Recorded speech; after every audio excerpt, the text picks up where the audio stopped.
नमस्कार, आप देख रहे हैं ऊर्जा धानी न्यूज और मैं हूं आपके साथ अनुष्का। सिंगरौली जिले के चितरंगी विकास खंड अंतर्गत संकुल सुधा के शासकीय प्राथमिक विद्यालय पंजरेह की हालत देखकर कोई भी चौंक जाएगा। जिस भवन में कभी बच्चों की किलकारियां गूंजती थी, आज वह खंडर में तब्दील हो चुका है। टूटी दीवारें, छत से झड़ता प्लास्टर और अंदर पसरा मलबा यह बताने के लिए काफी है कि शिक्षा विभाग की अनदेखी ने यहाँ किस हद तक हालात बिगाड़ दिए हैं। 5 साल पहले इस भवन को जर्जर घोषित कर दिया गया था, लेकिन आज तक ना तो इसका मरम्मत कार्य हुआ और ना ही नया भवन तैयार हुआ। नतीजा यह है कि पिछले 4 से 5 वर्षों से यह विद्यालय किसी के निजी भवन में चल रहा है। आश्चर्य की बात तो यह है कि विद्यालय के प्रभारी प्रधानाध्यापक श्याम कल्याण सिंह कई बार संकुल से लेकर विकासखंड के अधिकारियों तक लिखित में शिकायत कर चुके हैं, लेकिन विभाग के कान पर जू तक नहीं रेंगी।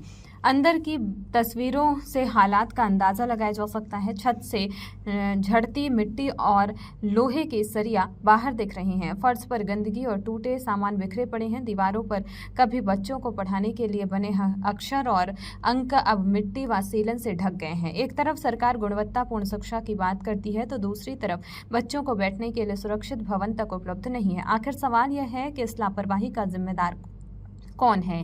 क्यों 5 साल बीत जाने के बाद भी पंजरेह विद्यालय का भवन तैयार नहीं हुआ? सिंगरौली कलेक्टर और शिक्षा विभाग के जिम्मेदार अधिकारियों को अब इस दिशा में तुरंत कदम उठाने की जरूरत है, ताकि बच्चों को असुरक्षित और असुविधाजनक माहौल से राहत मिल सके। मेरा नाम श्याम कल्याण सिंह है। मेरा पदस्थापना प्राथमिक पाठशाला गिरोई में है। मैं यहाँ प्रभारी के रूप में बनाया गया है।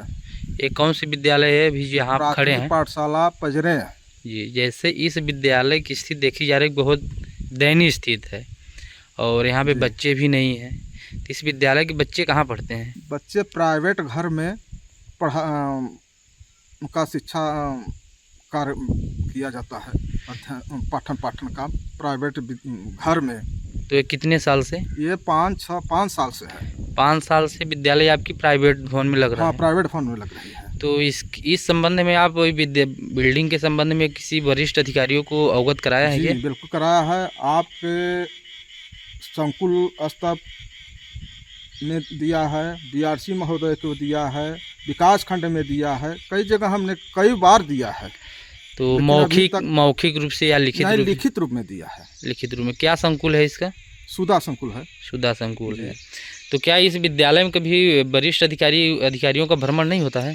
भ्रमण आप पिछले सत्र में बीआरसी महोदय मिश्रा जी थे जी, वो आए और यहाँ पीसीसी रोड पर बैठाए, बच्चा ये रोड दिख रहा है, यहाँ बैठा कर पढ़ा रहे थे, गेस्ट टीचर। जी। हम तो अब हमारा पदस्थापना गिरोई है। जी। मैं सुबह आया फिर चला जाता हूँ, दिन भर तो वहाँ रहता हूँ। जी।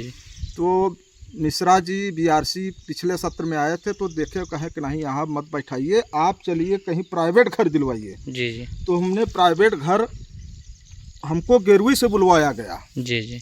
और आया तो हमने प्राइवेट घर दिलवाया जी, बात करके एक सत्र के लिए जी। इसके बाद बन जाता है, लेकिन आज तक अभी बना नहीं। अच्छा, तो इस संबंध में आपके वरिष्ठ अधिकारी क्या कभी जैसे बात तो होती, इस सत्र भी आप चर्चा किए होंगे, तो क्या आश्वासन देते हैं? यह आश्वासन देते हैं, भेजा गया है, देखिए शासन का स्कीम है, तब जब होगा। तो कितने वर्ष से विद्यालय प्राइवेट भवन में संचालित है? यह करीबन 4 वर्ष से है। 4 वर्ष से। जी। खबरों में फिलहाल इतना ही। बने रहें ऊर्जा धानी न्यूज के साथ।